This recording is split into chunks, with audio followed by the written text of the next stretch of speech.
10 raitelių kartu su žemaitukų žirgais keliaus nuo Vilniaus valdovų rūmų iki Krokuvos. Šiuo keliu Žygimantas Augustas lydėjo savo mylimosios Barboros Radvilaitės palaikus.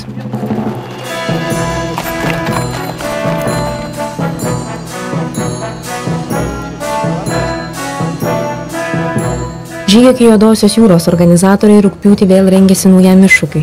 Antruoju žygiu bus paminėtos 460-osios Barboros Radvilaitės mirties metinės. Per 20 dienų raiteliai veiks apie 1000 kilometrų. Tai perpus trumpesnis žygis nei pernykštis iki Juodosios jūros. Tikimasi, jog meilės žygis valdovų keliu primins bendrą lietuvių ir lenkų tautų istoriją.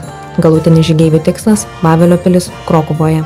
Pagalvojom, kad visgi galima būtų pabandyti tą kelią prisiminti, pasakojant ir prisimenant istoriją.